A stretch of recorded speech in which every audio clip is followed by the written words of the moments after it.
Magandang umaga po sa ating lahat. Masyadong malakas.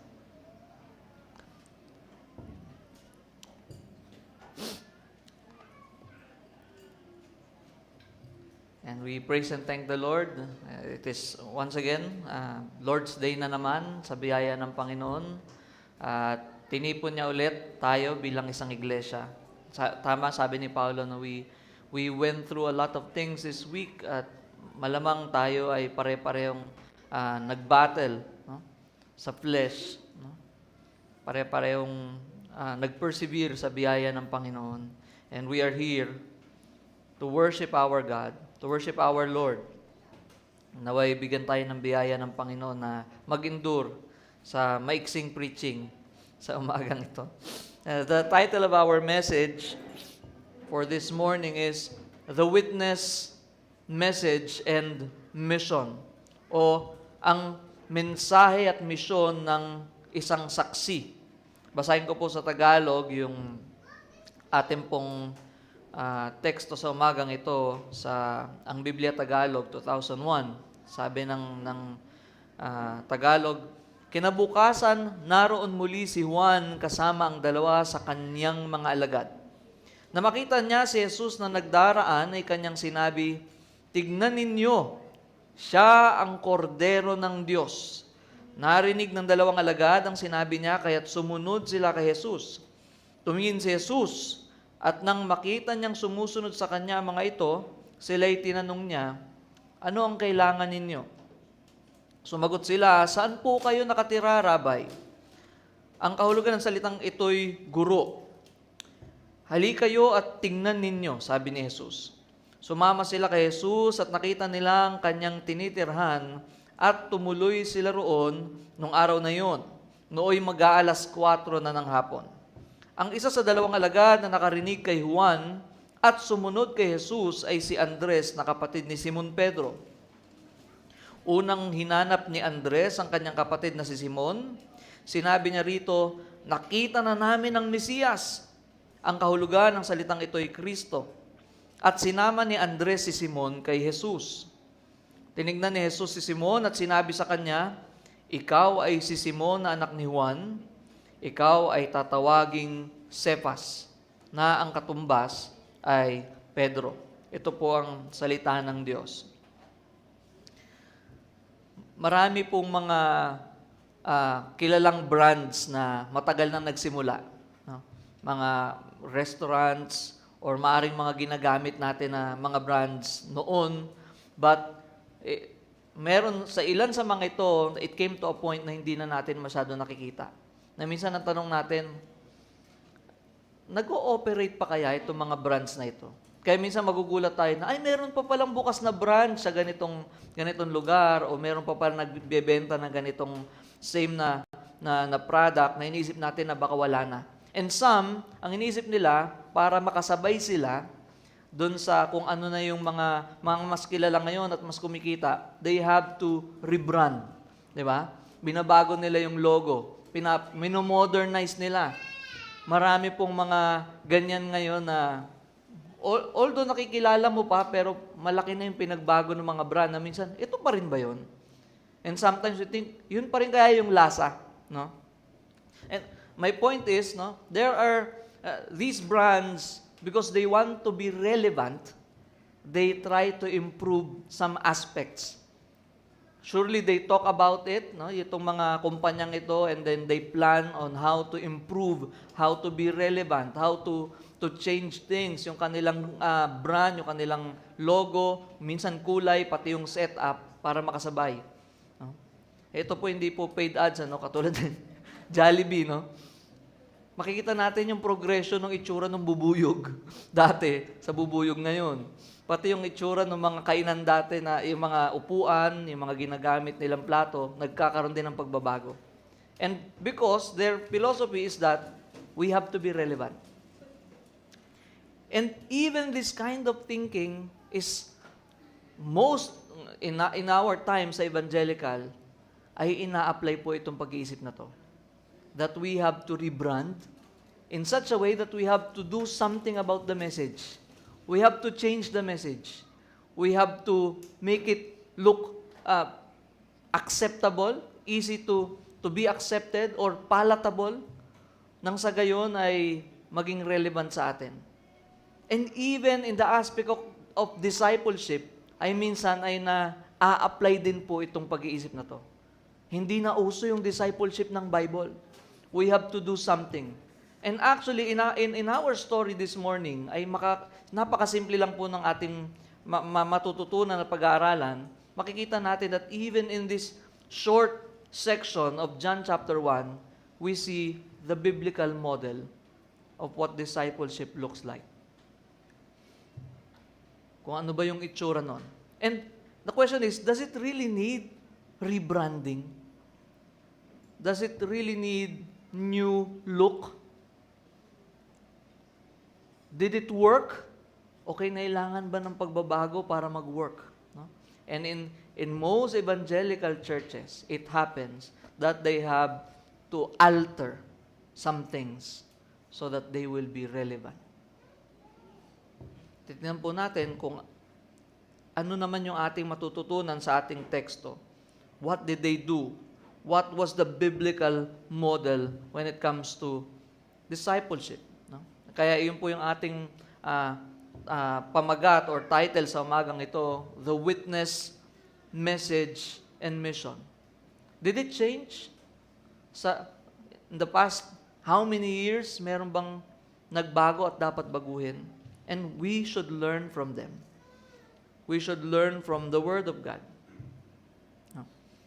Balikan lang po natin yung ating background, no, sa ating pong pinag-aaralan para ma-review natin yung background ng ating pong teksto.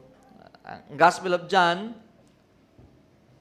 isinulat po, malinaw, binigay ni Juan, no, yung kanyang layunin. Bakit niya sinulat ang Gospel of John? John 20:31, ngunit ang mga ito ay nasulat upang kayo'y sumampalataya na si Jesus ang Kristo, ang anak ng Diyos, at upang sa pamamagitan ng pagsampalataya ay magkaroon kayo ng buhay sa kanyang pangalan. That is the very goal of John. And we saw, sa ating pag-uumpisa ng pag-aaral, this is John the Beloved. Ito yung kanyang purpose sa kanyang pagsusulat. But we also saw that the bearer of light, John the Baptist, bears the same burden. So from the very beginning, John is not merely recording history, na para lang siyang historian, for the sake of us knowing what happened in the past. Meron siyang layunin for us to believe and for us to have life. No? And of course, we have to be sure, ano yung pinananampalataya natin? Sino yung pinananampalataya na natin? Siya si Jesus ang Kristo. Hindi lang siya tao. Hindi lang siya kalahating Diyos. Hindi lang siya nagmistulang tao. No? Siya ay Diyos at tao. At siya ay nabuhay na kasama nila. Hindi lang nabuhay, namatay. At muling nabuhay. At ngayon, naluklok sa kanan ng Ama. So, He is not merely recording history, He is presenting witness testimony. Napakalaga po no? Sa panahon po natin ngayon, mga paniwalain eh. Di ba? Konting makita natin sa reels, we believe. Yet, napakadami nating mga question patungkol sa Biblia. Na ang dami-dami ng mga witnesses, yet we still doubt. Pero konting kibot sa reels, ang bilis nating maniwala sa kung ano-anong conspiracy theory. Huh? So we see, He is presenting witness testimony so that people may believe. And one of the dominant themes in the first chapter of John is the theme of witness. Diba sabi ko last time? Martyria in the Greek. So, the Father bears witness, the Scriptures bear witness, the works of Christ bear witness, and in our chapter, John the Baptist again is introduced as a witness. Kaya kung babalikan po natin, anong sabi sa verse 6 to 8, there was a man sent from God, sino yun? Whose name was John. He came as a witness to bear witness about the light, that all may believe through him. So yun po yung kanyang layunin din, no? Pareho ng layunin ni John the Apostle. He was not the light, but came to bear witness about the light. So John the Baptist is not the Messiah. Nakita natin yon. He's not the light.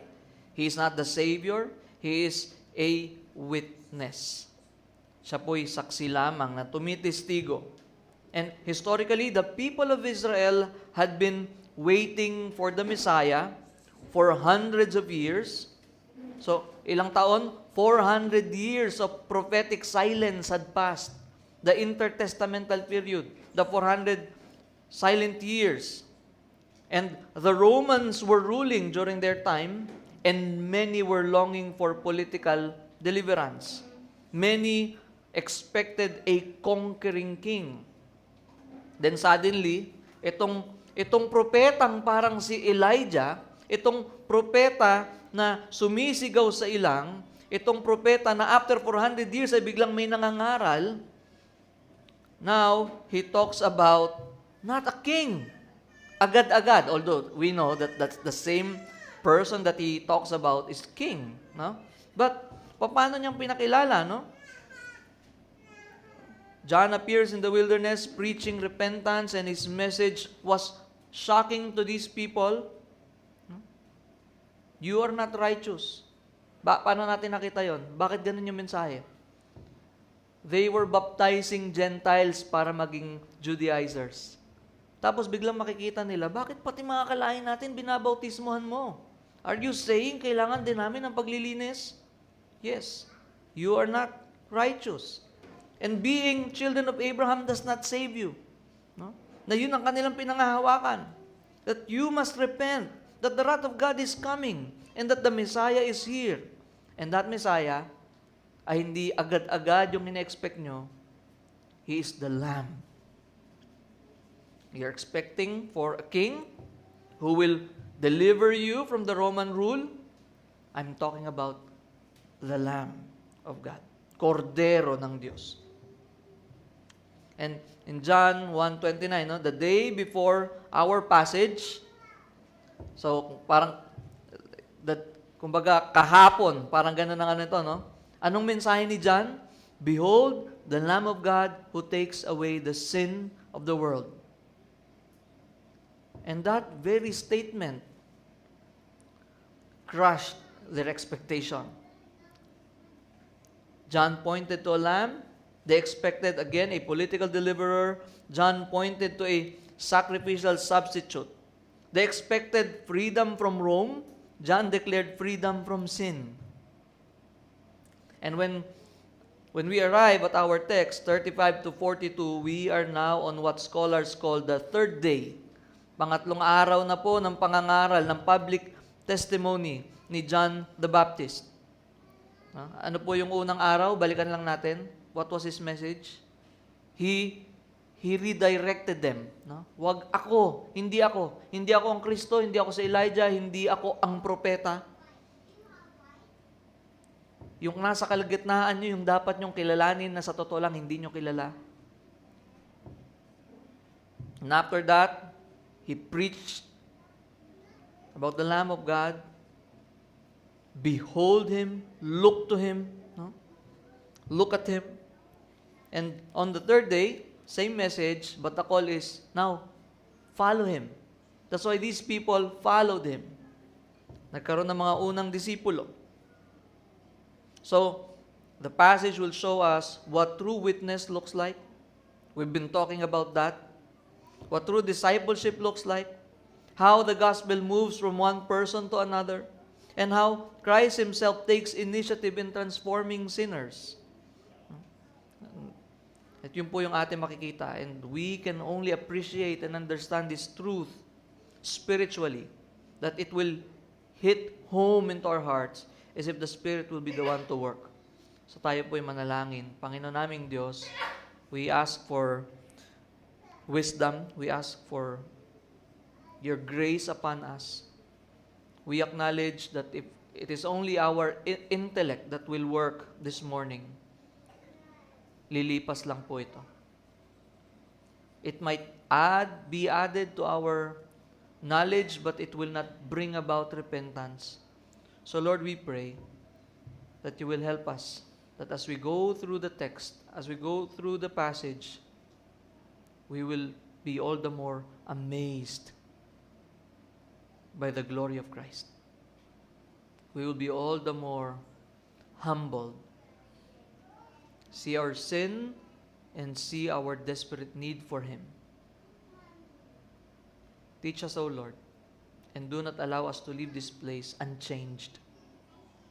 Is our prayer in Christ's name. Amen. So basahin po natin. Sa verse 35, ano sabi? Kinabukasan, naroon muli si Juan kasama ang dalawa sa kanyang mga alagad. The next day, again, John was standing with two of his disciples. The first thing that we see, the first truth that we see, the Lord's witness is consistent with His message. The Lord's witness is consistent with His message. So, kinabukasan, naroon muli si Juan kasama ang dalawa sa kanyang mga alagad. Third day na po ito ng kanyang public ministry, ng kanyang pangangaral. He has his two disciples with him. Hindi pinapangalanan yung isa, no?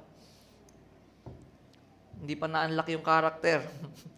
And there are no explicit accounts telling us about how long his ministry was in preparation for the revelation of the Messiah. But we are sure that his ministry bore fruit. May mga sumunod sa kanya. May mga nabautismuhan at sumama sa kanya. And here we are told that he has two disciples with him. Yan yung sinasabi ng text. The next day again, John was standing with two of his disciples. And he looked at Jesus as he walked by and said, "Behold, the Lamb of God." Nang makita niya si Jesus na nagdaraan ay kanyang sinabi, "Tignan ninyo siya, ang kordero ng Diyos." So third day na po ito. Sabi siguro ng mga nakikinig dyan, na-preach mo na yung kahapon. Iba naman. No? Hindi yan, no? We can say this time, wala pa pong followers ang Panginoon.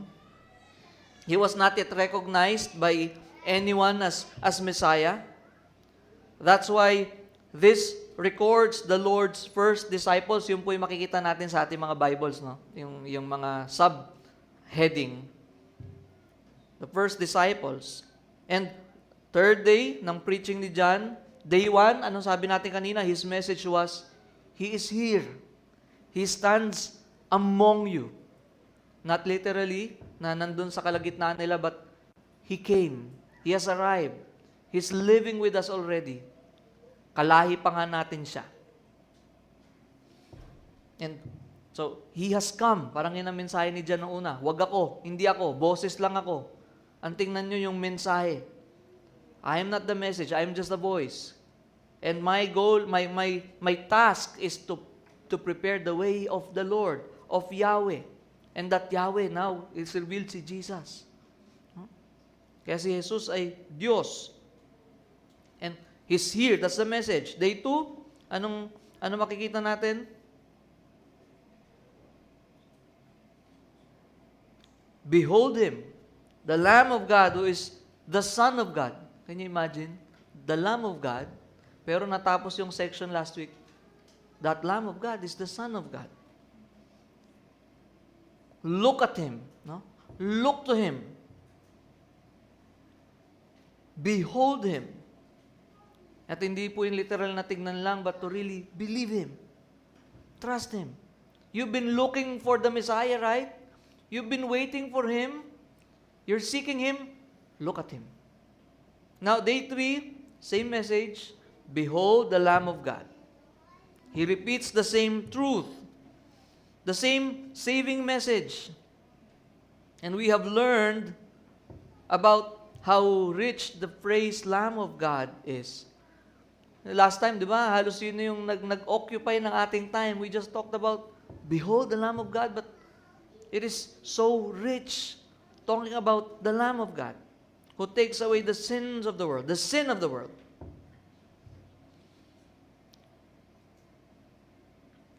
It tells us, understanding the Old Testament perspective, that God provided the substitute, who is the propitiation for our sins. the one who satisfied the wrath of God, the one who satisfied God's holiness and justice, the one who takes away the sin of the world. Tapos nakita pa natin, He was the fulfillment of the scapegoat.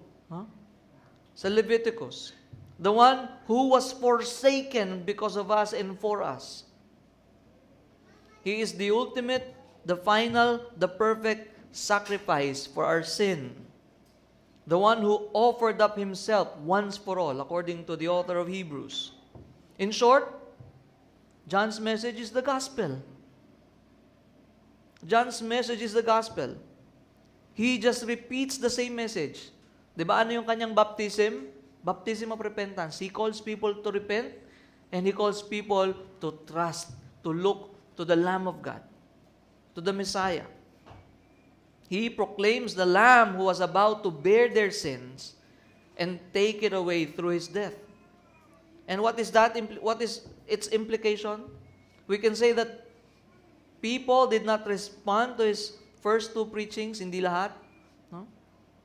And in our time, no, kung makikita natin, kaya yun po yung sinasabi, the first two disciples, maaaring sa unang 2 araw ng pangangaral ni John, hindi pa nila na-gets.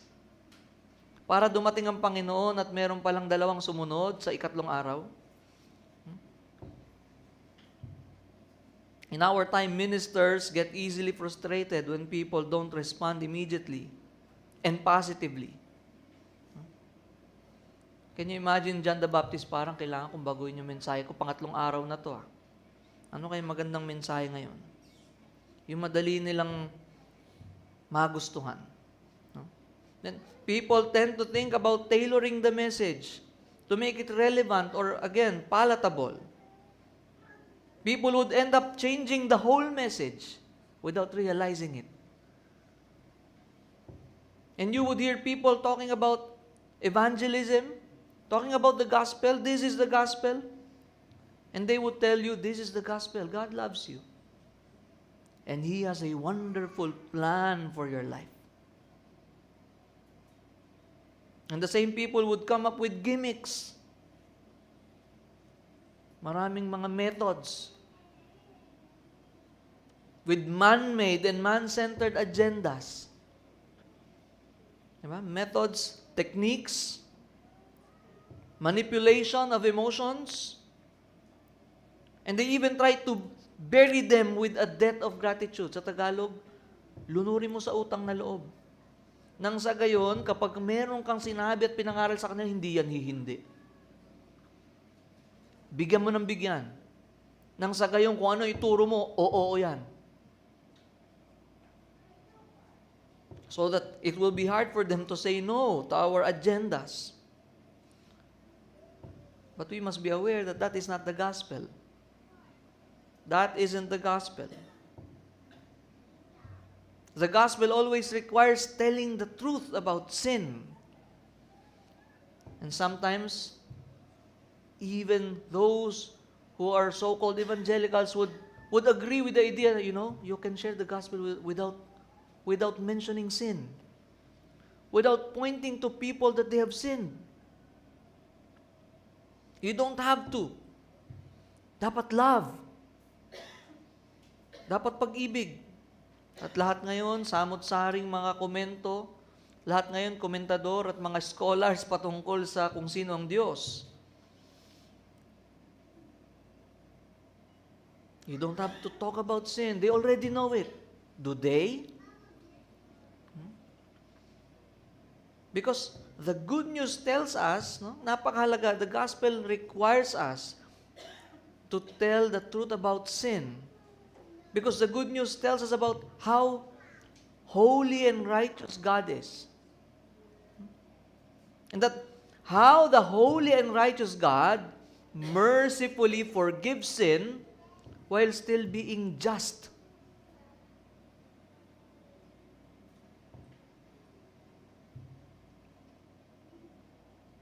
Kailangan nating ipaalam sa kanila.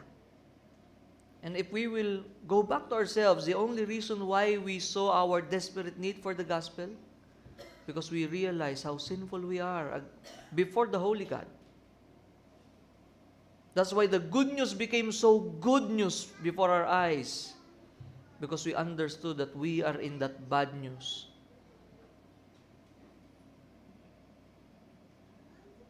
We need to point them to these truths, and we need to realize that we need to be saved from the wrath of God. Diba? When we talk about save ka na, dapat masave ka. Pag tinanong natin yung tao, do you understand what you're talking about? Pag sinabi mong save saan? Kailangan mo masave saan? Saan mo kailangan maligtas? And we have to be so clear. Tayo po rito ngayon, we have to be clear. We need to be saved from the wrath of God.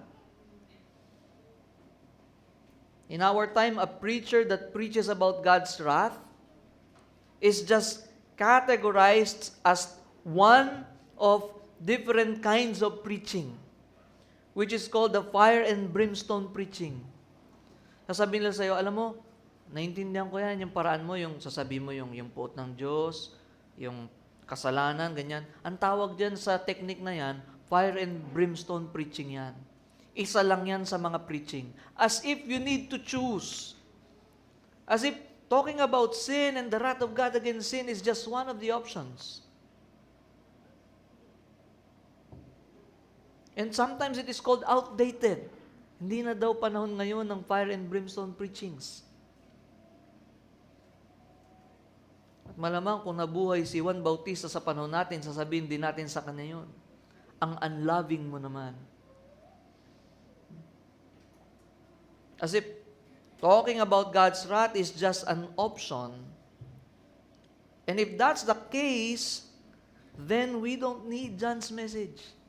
Baka tayo yung unang magsabi dyan, pangatlong araw na. Baka may iba kang preaching.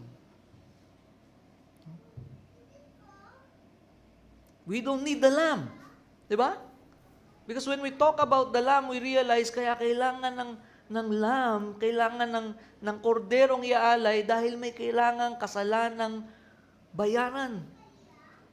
So you will never appreciate your need for the Lamb of God if you don't realize that your sins have to be dealt with, that your sins have to be cleansed, have to be paid.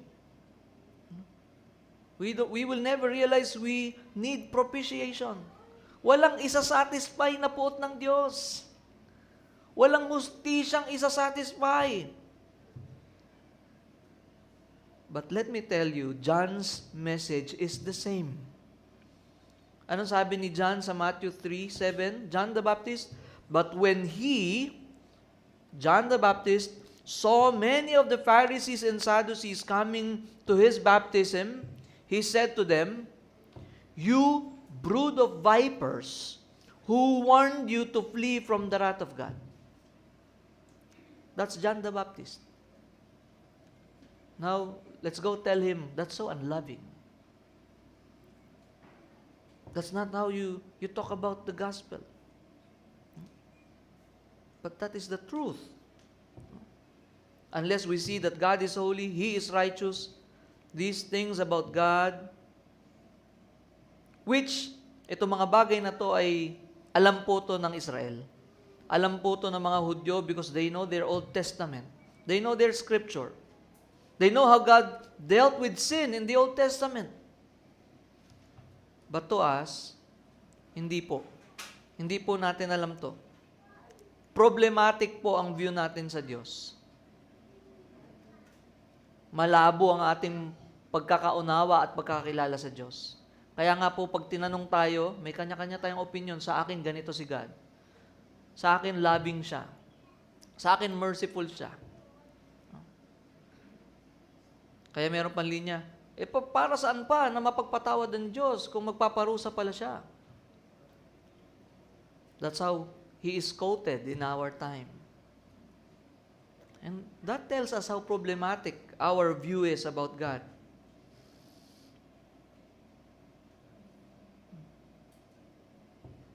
And these Israelites, in the time of John the Baptist, their dilemma is to see that the law cannot save them.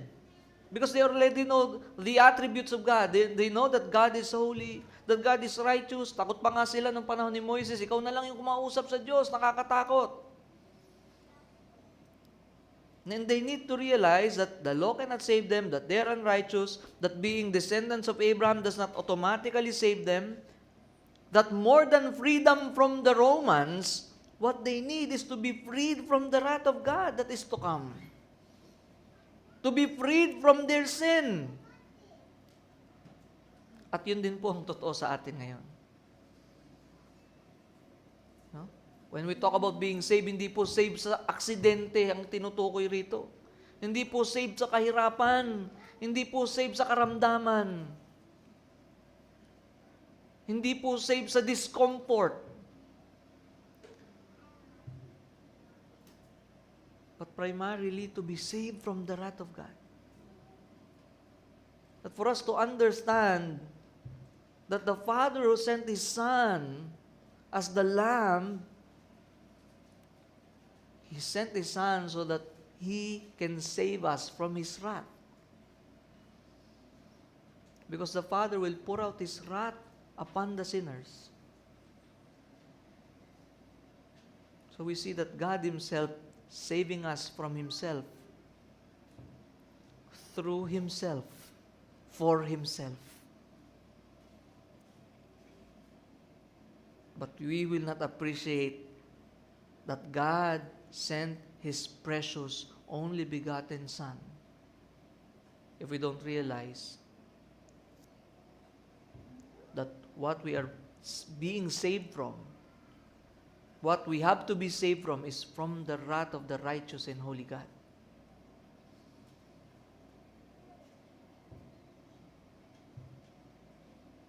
So those who understood it, yung mga taong nakaunawa nito, nakita po nila yung relevance of the Lamb of God for them.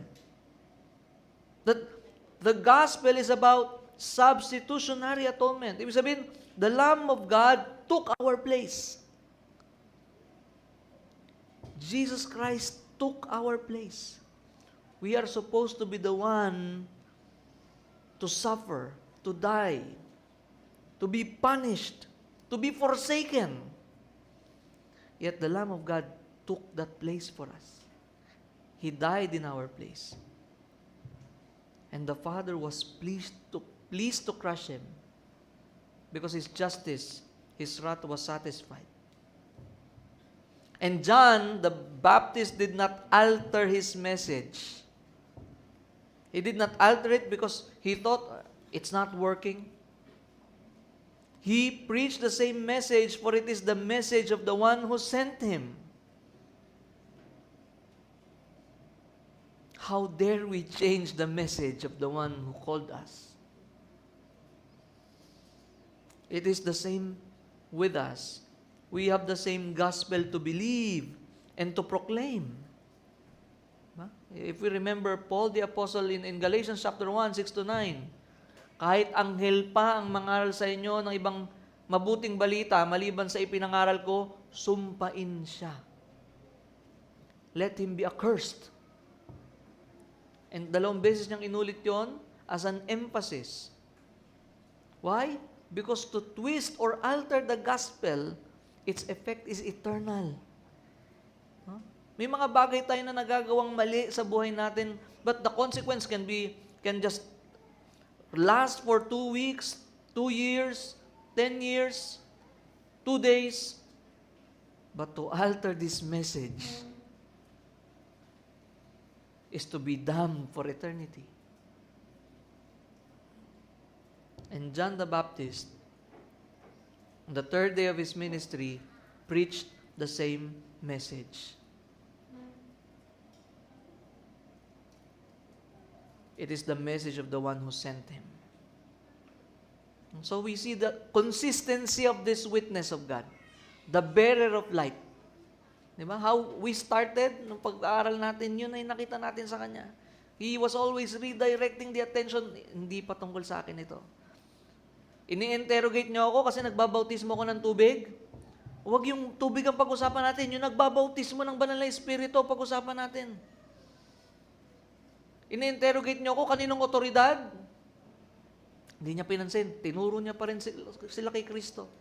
But afterwards, nakita natin na malinaw sa kanya na the one who affirmed that Jesus is the Son of God was the one who sent him. Na sinabi sa kanya kung kaninong bababa ang Espiritu, siya. Siya ang Mesiya, siya ang Kristo. Siya ang anak ko. He is my beloved Son in whom I am well pleased. And so John preached the same message. And that's one thing. The implication of this, his message is still our message. He did not change, no? This witness of the Lord is consistent with his message. And it is the same call for us. It is the same call for the church. We don't need to lessen. We don't need to make it sound sweet. We don't need to sugarcoat it. Because again, unless you realize that you have sinned against the eternal, holy, and righteous God, and that He is just, so He will not let your sin pass. That one day He will judge. And that is sure. He doesn't bluff. Yung pinag-aaral natin last Wednesday, He is immutable. He doesn't change. So if He said it, He will not take it back. So it is sure. And so we need, because God will still pour out His wrath, that's sure, what we need is to be saved from the wrath of God.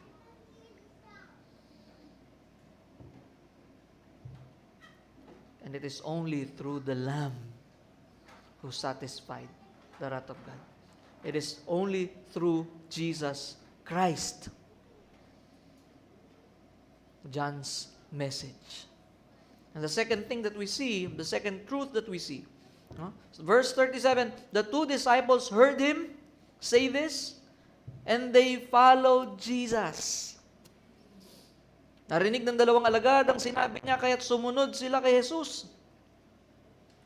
The second thing that we see, the Lord's witness, ang saksi ng Panginoon, the Lord's witness is consistent with His mission. With His mission. Because of the same message that He consistently preached, two of His followers heard it. Maaring andun din sila o narinig na rin nila ito noong mga naunang araw. Pero sa mga unang pagkakataon na hindi pa nila naunawaan. But this time, the story tells us, narinig ng dalawang alagad ang sinabi niya. Kaya't sumunod sila kay Jesus. No? Narinig ng dalawang alagad ang sinabi niya, kaya't. Yan yung Tagalog. Kaya't sumunod sila kay Jesus. And it is consistent in Romans chapter 10. It tells us faith comes from hearing, and hearing through the word of Christ. No one will be a true follower of Jesus Christ apart from hearing the gospel. Apart from the faithfully preached gospel. Kaya po nakikita natin sa panahon natin ngayon, ang dami nagkiklaim they're Christians. But if you will ask them, how did you decide to become a Christian? Paano nagsimula? Actually, na-invite lang ako dun sa isang iglesia, tapos nung umaawit na kami, ang ganda nung kanta, naiiyak talaga ako. At yun ako naging Christian. That doesn't make anyone a Christian. Faith comes from hearing, and hearing through the word of Christ, namely the gospel. Romans 10:17. Now we see that John is consistent with his message and with his mission. You can be consistent with your message, pero ang puso mo, makasarili pa rin. Consistent ka sa message kasi marami nagbabantay sa'yo. So, John is consistent not just with his message, but with his mission. They heard his message. They beheld the Lamb. Now they follow the Lamb. And that is the result of his message on the third day. What if binago niya nga? Dahil na-discourage siya nung ikalawang araw. The Lamb of God. Parang yun ang mensahe ni John. That is, behold the Lamb of God, follow Him. And that is the mission of John. For people to believe and follow Him. That is the very mission of John. So his ministry is not for himself. His followers followed the heart of his message. Jesus Christ, the Lamb of God. The one whose sandals strap he is unworthy to untie. He didn't stop them. Can you imagine? Nangangaral ka, tapos yung dalawang mong kasama, tumalikod sa'yo, sinundan nyo, wait lang! Ang tagal-tagal ko nag-invest sa inyo, ba't nyo ako tatalikuran? That's not the case, no? He didn't stop them because that is John's ministry's goal. For people to follow Christ. And when they listened and followed, John was like saying, that's the point. That's the goal. That is the very goal why I am doing these things. I am not using this platform for myself. I am not collecting servants. Because even I, myself, is just a slave of my message. Christ is His message. I'm not even worthy to untie the strap of His sandals. He is my message. Go and follow Him. You see?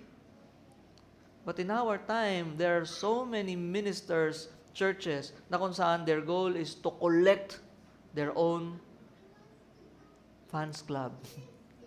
No? Their own followers. Pero iti-twist nila, hindi ako yun. No? When ministers do their job faithfully, when they are consistent with their message and their mission, they don't get sidetracked. They don't plan on keeping people for themselves. They point people away from themselves. They don't misrepresent the message and the mission given to them. They don't stop them, and John didn't stop them because it is the joy of the Lord's witness to testify. And it is His joy when people believe His testimony. But the problem in our time, when we talk about testimony, pag testimony time na po at tumuyo sa harap, hindi po yun sa prayer meeting, yung tinutukoy ko, pero meron pong konteksto ng testimony that you are to share the gospel, how you got saved. But when you listen to these people in our time, you will just hear about themselves. Sisingit lang nila ng konti sa gitna, tapos tinanggap ko sa puso ko si Jesus. What did He do for you? Yun na nga lang, siningit mo na nga lang, ang term mo pa, tinanggap mo ang Panginoon. As if He's sending you a friend request. But clearly, the witness of the Lord, His joy is to testify. And it is His joy when people believe His testimony. It is the joy of a minister to see people genuinely follow Christ. They don't take any credit or ask for shared allegiance. O ganito, dalawa kayo. Sige, papayag ako, 80%, doon na kayo kay Kristo, pero yung 20, tiran nyo akong konti. Total, meron din ako naambag sa inyo. But John understood his place. John understood his message and his mission. That's why he knows, I am just a voice, I will fade out. Once the message is delivered, the voice will fade out. And John understood that. So, those are the first two things that we see. The Lord's witness is consistent with His message. Hindi niya binawasan, hindi niya binago, hindi siya nag-isip, i-rebrand ko kaya. He just preached the same message that Jesus is the Lamb of God. The Lord's witness is consistent with His mission dahil ang mission niya ay ang mga tao ay makakilala sa Panginoon o sumunod sa Panginoon. Walang problema sa Kanya kung iniwan na siya nung dalawa. Because to Him, that is the goal. No?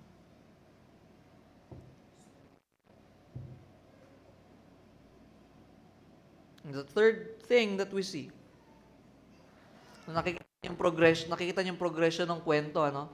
Someone was faithfully preaching about the Lamb of God. There are these people who heard the message.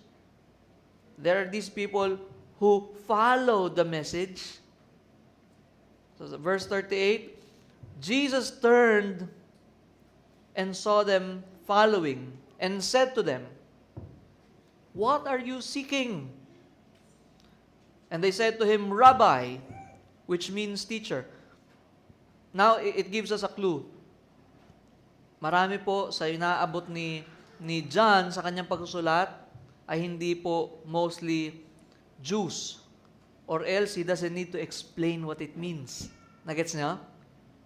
Rabbi. Tapos sabihin niya pa, ibig sabihin niyan, guro. Bakit niya ina-explain? So that those who don't understand the context will understand. So that they will believe. Yun pa rin ang goal. So that they will believe that Jesus is the Son of God, the Christ, and that by believing, they will have life. So, tuloy natin. Lumingon si Jesus, at nang makita niya sumusunod sa kanya ang mga ito, sila'y tinanong niya, "Anong kailangan nyo?" Sumagot sila, "Saan po kayo nakatira, Rabbi?" Ang kahulugan ng salitang ito'y guro. So now, when they followed, Jesus saw them. So the third thing that we see, the Lord's disciples are confirmed through their motives. The Lord's disciples are confirmed through their motives. Ang mga disipulo ng Panginoon ay napatutunayan sa pamamagitan ng kanilang motibo. When they followed Jesus, Jesus saw them, and the very first line of Jesus in John's account is this: "What are you seeking?" Anong kailangan nyo? Anong hinahanap nyo? And we are told that they followed after they heard John's message. Now the Lord asked them, not because He doesn't know. Parang, if we remember the story in Eden, when Adam and Eve sinned and God asked, it's not because He doesn't know, but it is for them. And at the same time, dito po sa pagkakataong ito, Jesus was asking them, "What are you seeking?" Again, not because He doesn't know. Nasabi ng John chapter 2, 24 to 25, next chapter lang po ito, pag-aaralan din natin sa mga susunod, but Jesus on His part did not entrust Himself to them because He knew all people and needed no one to bear witness about man, for He Himself knew what was in man. So that question is not because He's really curious and doesn't have any idea at all. It's not for Him, but for them. It is for them to self-inquire. Why am I following? O nga no, bigla akong na-corner nito. Susunod na ako eh. Siya daw yung lamb eh. Bigla akong natanong. Bakit nga ba ako sumusunod? What do I truly desire? What am I really looking for? And the word seeking was used by John in different chapters. Chapter 6:26, he used the word seeking, and it talks about seeking bread. Chapter 4, verse 48, we see seeking signs. Chapter 5:44, seeking glory from men. Chapter 7, verse 1, we see seeking to kill. Chapter 5, verse 40, seeking life. And this is important because it will reveal their heart. It will expose their motive. No? Bigla ka ma-corner, oo nga no. Ano bang hanap ko? Comfort? Ano bang hanap ko? Power? Kasi magiging prominent siguro ito eh. Kasi pinangangaral ng propeta. So pag ako ang nauna sa mga tagasunod, pioneer kami.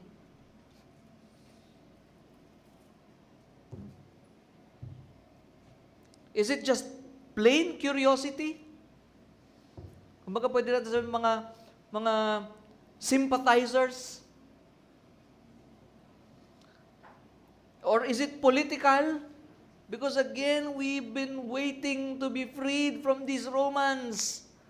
Hinihintayin namin ang glory namin. Don't you remember, kaming mga Hudyo, we have the God of Israel?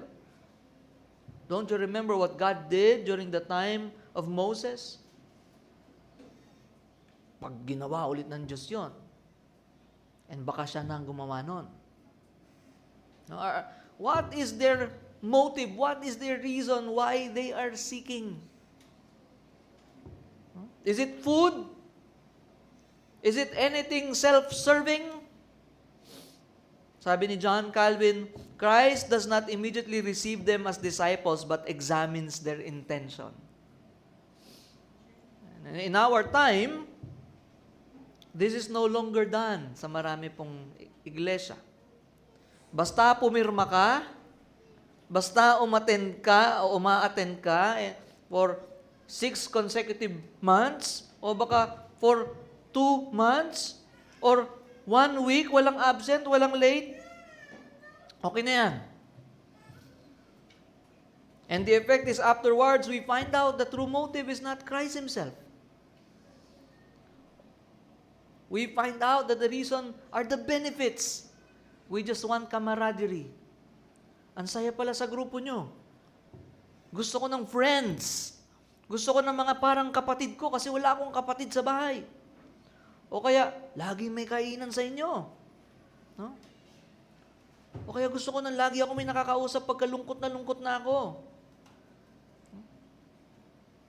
And if that is the very reason why they came, that will also be the reason why they will leave. That's why napakalaga na umpisa. We don't need to rebrand. We don't need to change the message. We don't need to soften the message.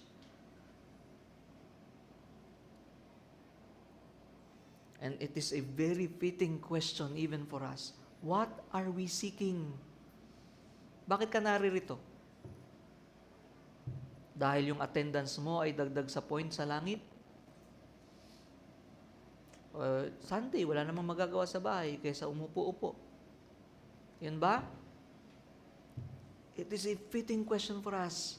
What am I seeking? The worst case, sa isang banda, I just want to be freed from hell, but I don't want Christ Himself. I want heaven without the King of Heaven. That's also worse.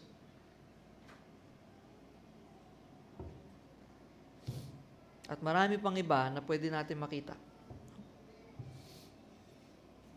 So, afterwards, kapag po walang ganitong klaseng pagtatanong,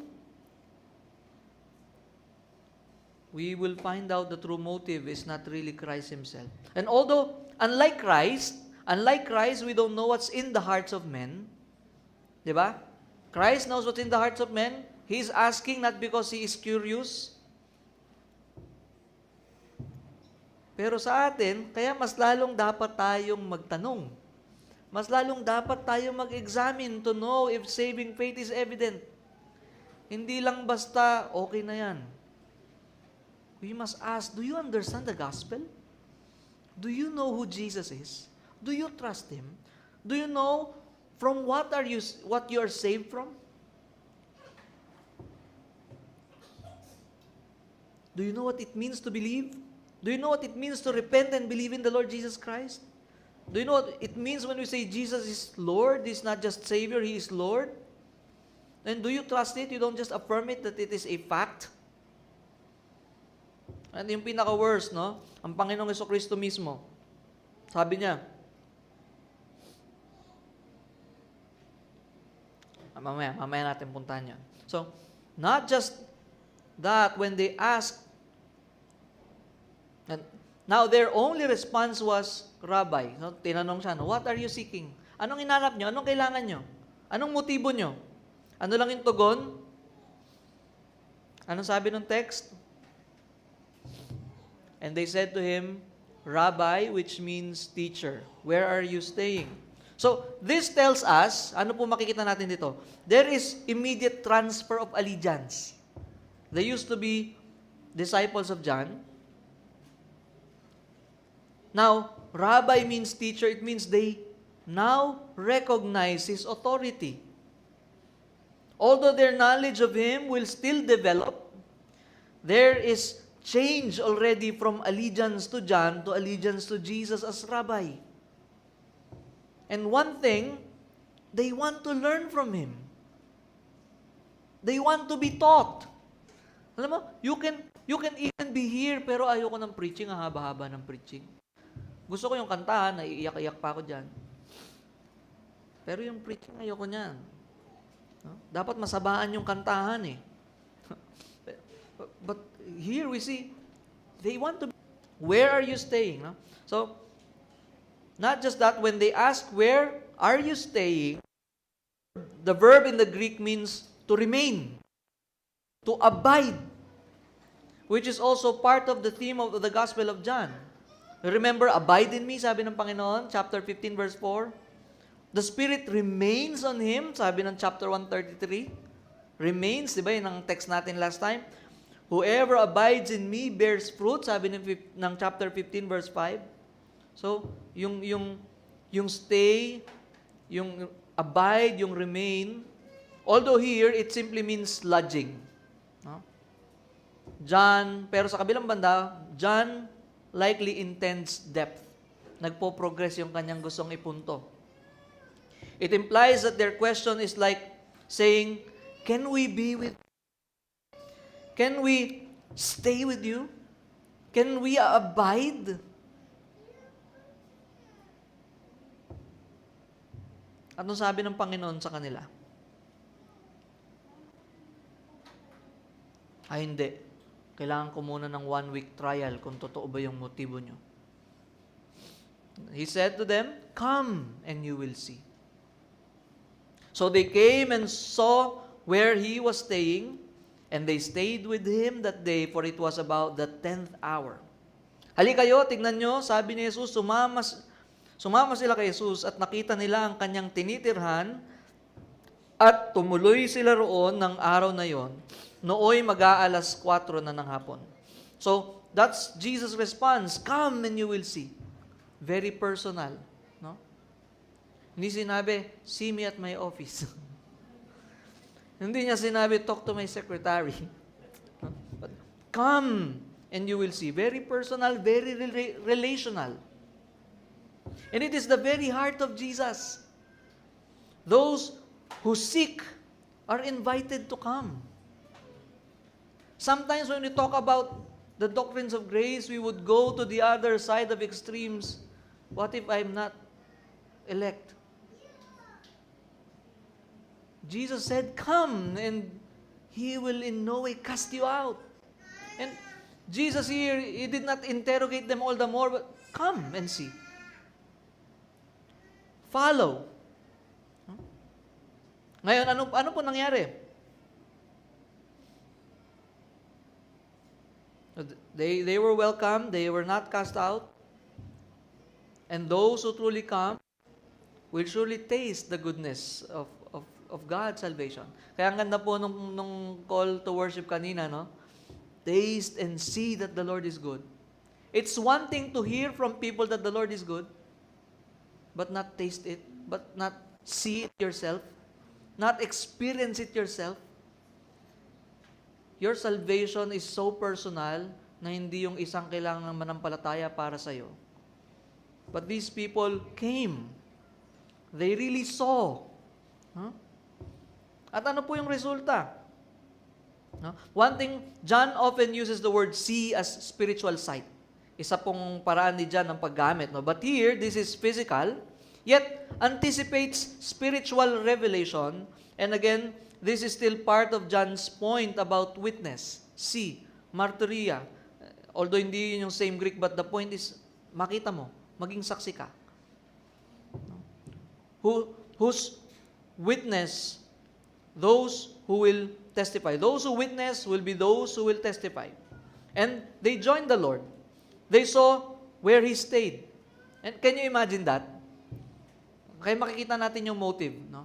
If these people are really expecting for a grandiose Messiah, King, immediately King, pero alam po natin, sabi ng Panginoon sa Matthew chapter 8:20, Jesus said to him, "Foxes have holes, birds of the air have nests, but the Son of Man has nowhere to lay his head." So can you imagine, ako yung itsurang nadatnan nila nung sumama sila.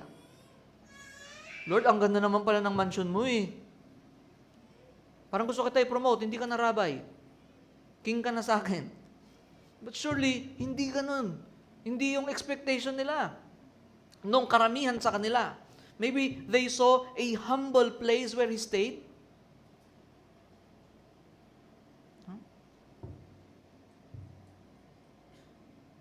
Yet, they joined.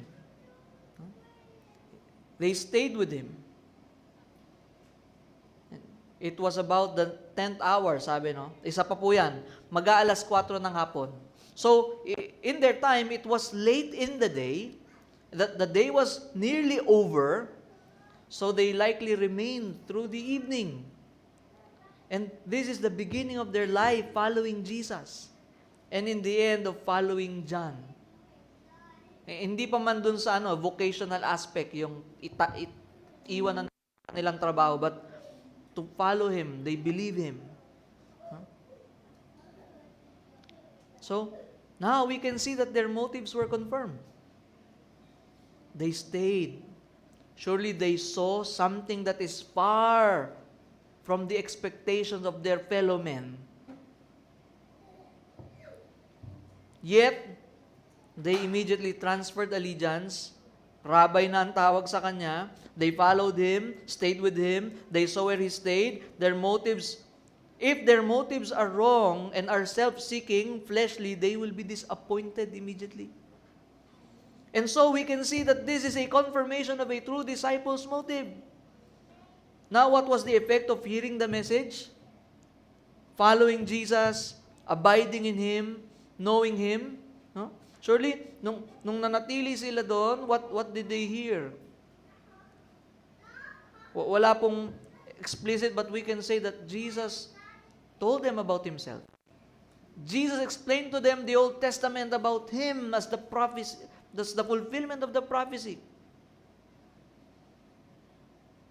Malamang yun yung narinig nila sa sabi ng iba, overnight. So mahabang pagsistay po ito. They really stayed, they really abide, they really remained with Him. They spent time. They really encountered Him. They fellowship with Him. They tasted the goodness of this Messiah. Ngayon, ano po yung epekto nito? The fifth thing that we see. The Lord's disciples are compelled to share the same message. Sabi ng verse 40, one of the two who heard John speak and followed Jesus was Andrew. Dalawa po ito, no? Pero ang pinangalanan lang, ang karakter na unlock, si Andrew. No? Simon Peter's brother. Isa sa dalawang alagad na nakarinig kay Juan at sumunod kay Jesus. Inulit-ulit, ano? Nakarinig muna at sumunod. Yun ba yung rason bakit tayo naging followers? That we heard the gospel and the Spirit worked into our hearts to see our sinfulness and our need for Christ as our life, as our Lord and Savior. O kasi nandyan na yan eh. Yung mga kasama ko kasi, marami sa mga kasama ko nandun na eh. Paiiwan pa ba ako? So, they heard and they followed. And we can now conclude, these disciples are Andrew. And the other one, sino kaya yun? We've been talking about this person who doesn't want to name himself. Sino yun? The author. So John, the beloved, was with Andrew. Sila po yung dalawang naging followers muna ni John the Baptist. Na-unlock na yung karakter, no? So, The one who doesn't want to name himself. Ang gusto niya lang ipaalam, the one whom Jesus loved. Kahit ako, gusto ko rin kung yun na lang ipapakilala ko sa akin. Because it humbles to be reminded that you are unlovable. Yet, Christ loved you. So, anong sabi ng verse 41? He first found his own brother. And ito po yung una, no? After po noon, ang isa sa dalawang alagad na nakarinig kay Juan at sumunod kay Jesus ay si Andres na kapatid ni Simon Pedro. Verse 41, unang hinanap ni Andres ang kanyang kapatid na si Simon. Sinabi niya rito, nakita na namin ang Mesiyas. Ang kahulugan ng salitang ito ay Kristo. So, we have found the Messiah. Sa English, he first found his own brother. So, dali-dali. I can imagine yung kanyang talagang urgency to go to his brother and to bring the good news. You know what we have found? The one whom we've been waiting for. Now we see how compelled Andrew was. After his encounter with Jesus, after he stayed with Jesus, overnight lang po yun. Unang hinanap ang kapatid, and what was his declaration? We have found the Messiah, the Christ, the anointed one of God, the long-awaited King from the line of David. And that's how sure Andrew was. After spending time with the Lord, overnight lang yun. No? Minsan 2 years na, sama niyo na ako, 2 years na sa seminary, wala pa akong natututunan. Siguro sa katigasan din ang ulo ko. But can you imagine that overnight experience with the Lord and leaving the place so sure, I found the Messiah. For you, hindi. He tasted and saw it first. That's why he wanted his brother to taste and see it as well.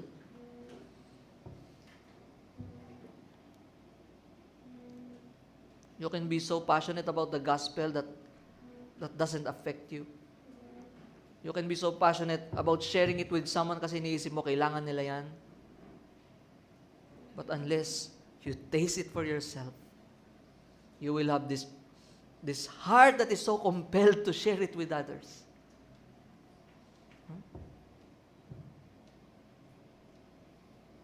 After that overnight fellowship with him, that produced great conviction. Ang sabi ng verse 42, he brought him to Jesus. Jesus looked at him and said, you are Simon, the son of John. You shall be called Cephas, which means Peter. So after telling his brother Simon about the Messiah, anong ginawa niya? He brought him to Jesus. Hindi, nakipagdebate muna siya. Hindi, no? This shows us what evangelism looks like. When we share the gospel, we don't change them. We don't change their hearts. We can only bring them to the one who is able to save and change hearts. We don't convert them. We only point them. We only bring them to Christ. And it is Christ who will open their hearts to see and believe. And now Jesus looked at Simon, and it could be Simon's first encounter with him. So can you imagine how shocked this guy was, Simon, to be called by his name?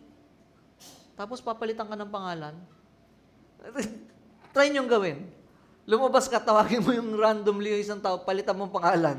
Ewan ko kung matuwa sa'yo. But here, Jesus Christ, His sovereignty, His deity was displayed when Simon heard, he knows me.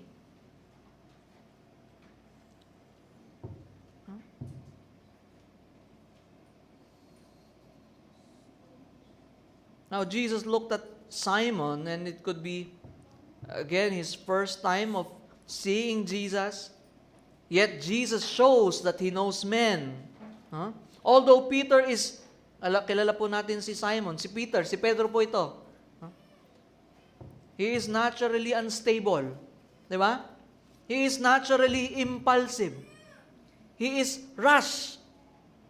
And we know that he was about to deny Christ thrice.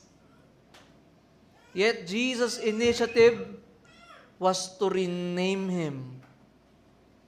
In the Old Testament, when God gives new name of people, it is ownership. It is new identity.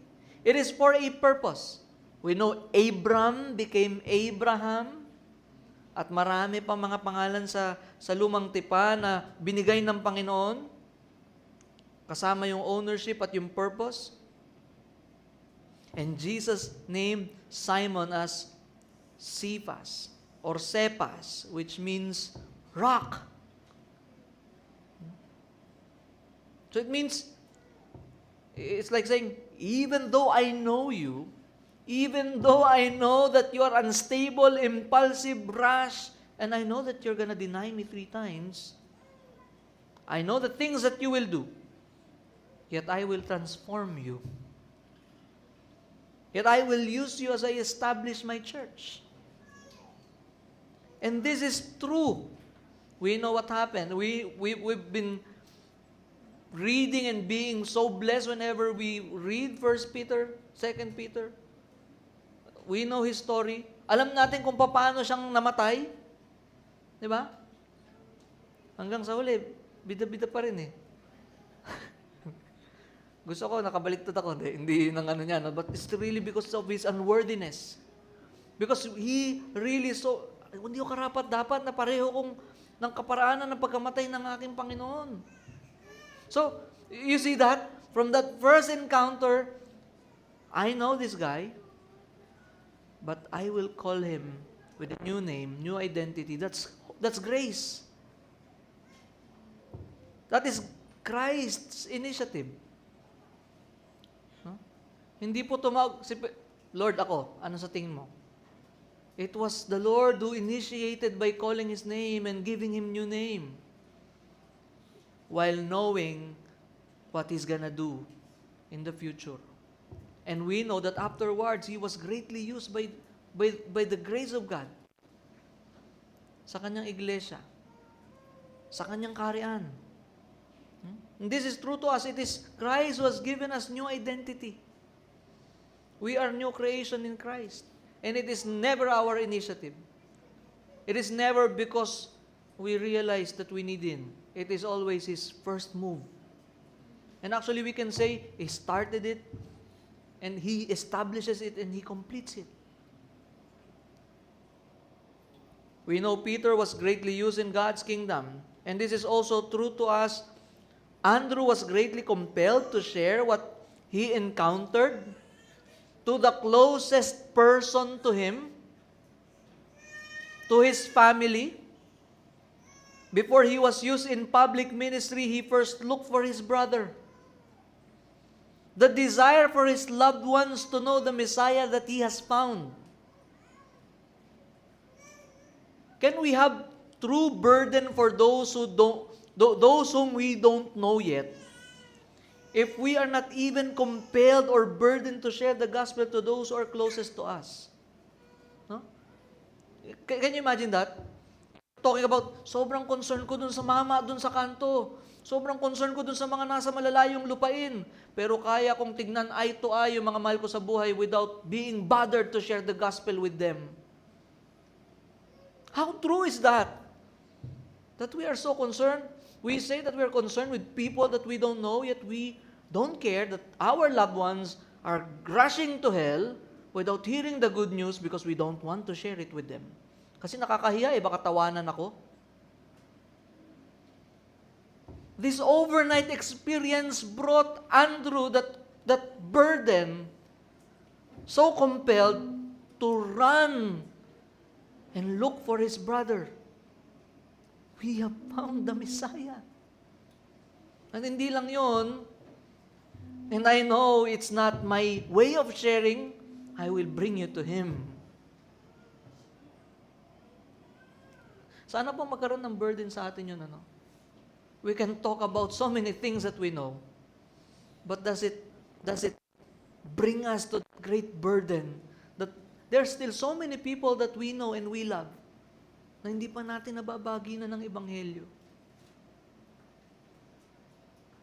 That we know the reality. We've been talking about the wrath of God.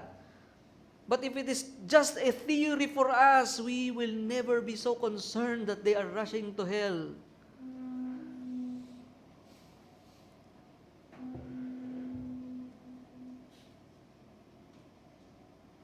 Unless we understand how we have tasted that the Lord is good, we will not have the desire for them to taste it as well.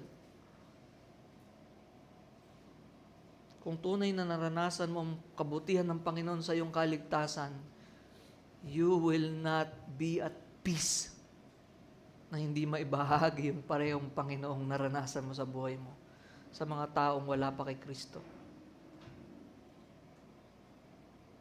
Namely, first of all, yung mga mahal natin sa buhay. Can you weigh that, no?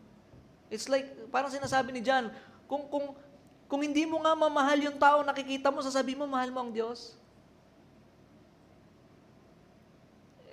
Sa aspeto naman ito, kung sinasabi mong burden ka, gusto mo mag-mission, ang dami pang nasa paligid mo na binalagpasan mo at di pa nababagi na ng Ebanghelyo na mga mahal mo sa buhay.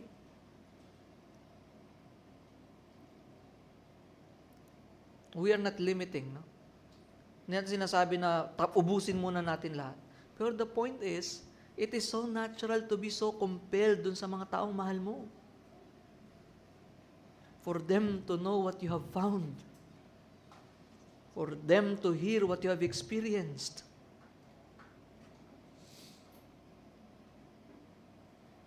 Andrew didn't keep what he has found to himself. Hindi po yan hidden treasure na kailangan mong itago hanggang sa huli kasi baka may mangagaw. Disciples are compelled to confess what they have witnessed. Also, the call to be faithful in proclaiming and sharing the gospel. We don't know how the Lord will use the ordinary and simple obedience of sharing the gospel. Andrew knew the Messiah before his brother, yet it was not his motivation. Alam ko greatly, magagamit ka sa church history kaya ibabahagi ko sa ito. He simply shared the gospel because of the great burden in him. So Andrew knew the Messiah first before his brother, yet Peter was used as one of the leaders of the church. We don't know how God can use us. And we just have to be so faithful in this ordinary obedience to the Lord. That is brought about by the great, great grace of the gospel that we receive. So, although this is a narrative, but we see the model of true discipleship through the first disciples. Someone faithfully preaches the same old gospel. Someone heard it and believed. The one who believed followed and stayed with the Messiah. And that someone proclaims what he received, especially to those nearest to him. And someone who heard received new identity in Christ. If we are in Christ, this is still our model. We don't need to rebrand. We don't need to improve anything. The biblical and simple model, not complicated, something that we cannot take credits from.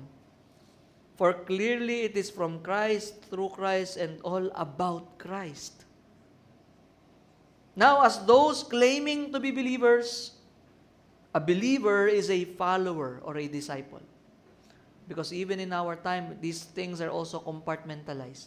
You can be a believer now and after 10 years ka pang magiging disciple. No. A believer is a disciple. A believer is a follower. And a follower is always called to deny himself, to take up his cross, and to follow him. No? So when you say you're a believer, you're a follower, you're a disciple. You're following someone. So it's either we follow Christ or ourselves or the world. Well, these are not different things. Now, do we follow Him? Do we abide in Him? Do we remain in Him? Do we proclaim Him? But these will only be true if our hearts in seeking is right. Not because of all the benefits, but because He is the very benefit.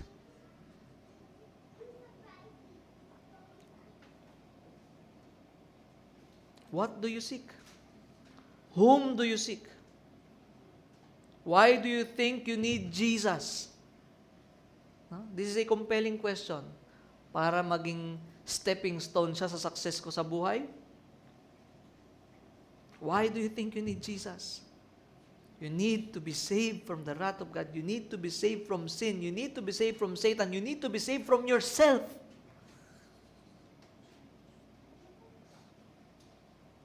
Because we might not realize, we might always blame Satan, but actually, most of the time, we are the culprit. That's why we need to be saved from ourselves.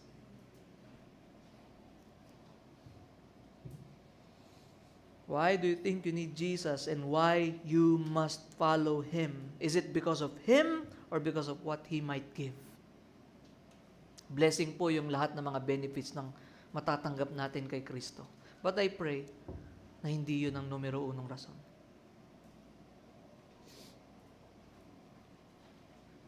Jesus Christ Himself said, dadaanan po natin to. John 6:26 to 29. Jesus answered them. Pakinggan po natin ito. Truly, truly I say to you, you are seeking me not because you saw signs, but because you ate your fill of the loaves. Hinahanap niyo ako kasi nabusog kayo nung nakaraan. At gusto niyo na namang makakain. Sabi niya sa verse 27, do not work for the food that perishes, but for the food that endures to eternal life. Ngayon, ano yung food that endures to eternal life? Anong kasunod? Which the Son of Man will give to you. For on Him, God the Father has set His seal. Ngayon, hindi nila naintindihan yung punto ng Panginoong Hesus. Kaya ang sabi nila, what must we do to be doing the works of God? Anong kailangan namin gawin para magawa namin yung gawa ng Diyos? Ang sagot ng Panginoong Hesukristo, this is the work of God, that you believe in Him whom He has sent. Are we seeking for things that perish? Are we seeking Him for the things that He can give? May we seek Him for who He is. He is what we need and whom we need. He is not just part of our lives, He is our life. And I pray that these things that we have seen will really be impressed into our hearts by the Holy Spirit. It is the same message that we have to preach to ourselves every day, because we are forgetful people. And we must be reminded of our mission. Anong mission mo? Yumaman? Gumwapo? Gumanda? Gumandang buhay? Or to live for Christ? Just like our message last time, to preach the gospel, to die, and to be forgotten. And again, the true disciples' motives can be confirmed. Why do you seek? Why do you seek? Ask. And lastly, those who seek Him for who He is, those who has the true motives, those who truly experience, taste that the Lord is good, they will be compelled to share Him. Hindi lang magpalamig o magkulong sa sarili nating bahay at piliin ng comfort. I pray that these truths will be impressed in us by the Holy Spirit. That we will leave this place fueled by these truths, with a holy excitement, not just emotional, to live for these truths because of Christ and Christ alone. Let's pray. Father in heaven, we thank you for your word. We thank you for your message. Salamat po, Panginoon, for reminding us that we are all witnesses. We are all called to bear witness, not about ourselves, but about Christ. And that we have one message and one mission. And if we have truly tasted and seen that the Lord is good, it will be an outflow that we will be compelled, burdened to share Christ to our loved ones and to our neighbors, because we know where they will end apart from Christ. That apart from Christ, we can never flee from the wrath that is to come. We thank you. We thank you. Are beneficiaries of these truths. And if we are, continue to work that burden in our hearts to proclaim Him with the holy grief for those who are not in Christ. This is our prayer in Christ's name. Amen.